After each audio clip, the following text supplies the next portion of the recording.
There were 6 blind men who grew up in a village in India, and the community kept them safe and shared with them many stories. The men were curious about many of the stories they heard, but they were most curious about elephants. Based on the stories that each of them had heard, they argued about what elephants must be like. The community grew tired of these arguments and arranged for the men to visit the palace, where they were greeted by an old friend from their village who worked as a gardener on the palace grounds. Their friend led them to the courtyard. There stood an elephant.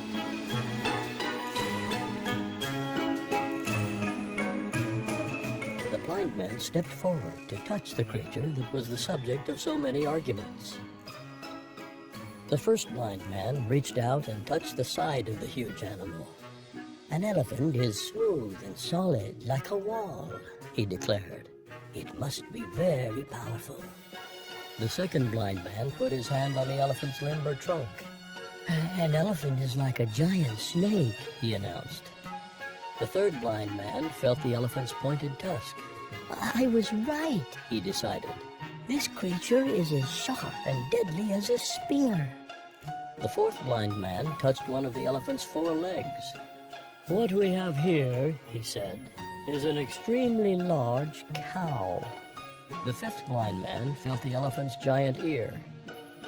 "I believe an elephant is like a huge fan, or maybe a magic carpet that can fly over mountains and treetops," he said.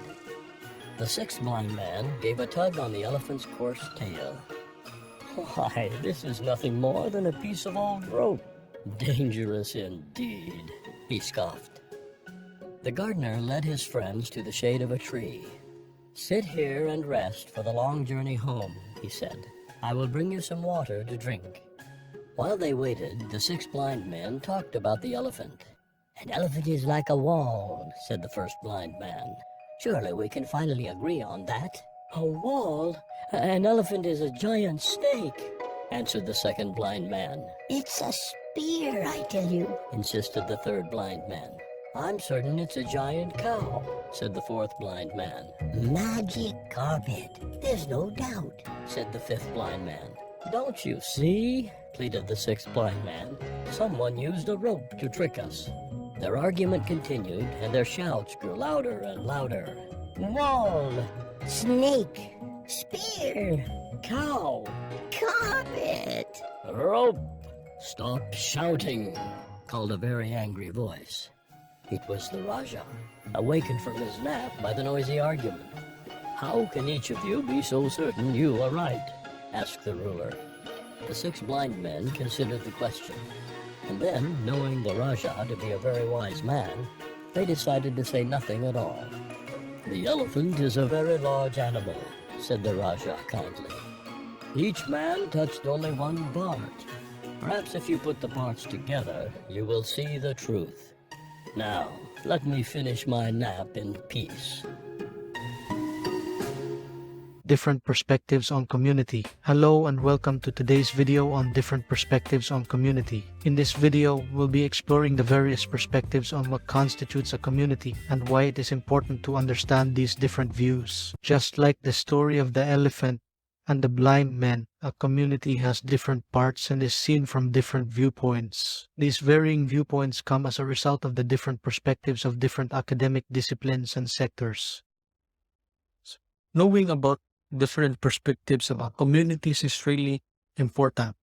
It helps us understand and appreciate why certain things, actions or decisions are seen and done differently when it comes to community interventions. So what people say and do is mostly based on how they see things. And in this video, we'll be discussing the 5 perspectives. The first perspective is the social science perspective. From this point of view, it sees the community as a group of people unified by at least one common characteristic, such as geography, shared interests, values, experiences, or traditions. There is usually a common pattern of behavior among the members of a community. The second perspective is the community-based perspective, which sees the community as a setting for intervention, target for change, resource, and agent. Community interventions can be implemented in various community institutions such as neighborhoods, schools, churches, work areas, and community organizations, and the focus is on respecting and reinforcing the natural capacities of communities. The third perspective is the ecological perspective, which views a community as a group of species that interact with each other in time and space. This perspective looks at the behavior of individuals in a wide social context, taking into account factors such as family, social networks, organizations, public policy, and culture. The fourth perspective is the sectoral perspective, which sees communities as a system comprised of different components,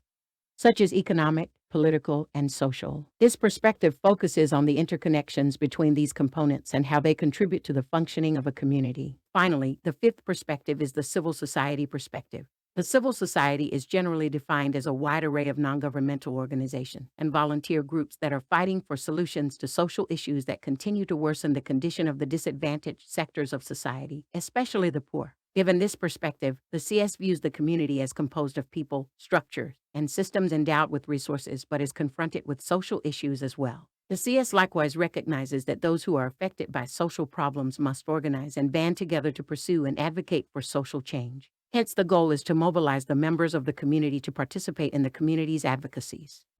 So in conclusion, understanding the different perspectives on community is essential for appreciating why certain things are seen and done differently when it comes to community interventions. So by recognizing these different viewpoints, we can gain a more complete and accurate understanding of communities and the challenges they face.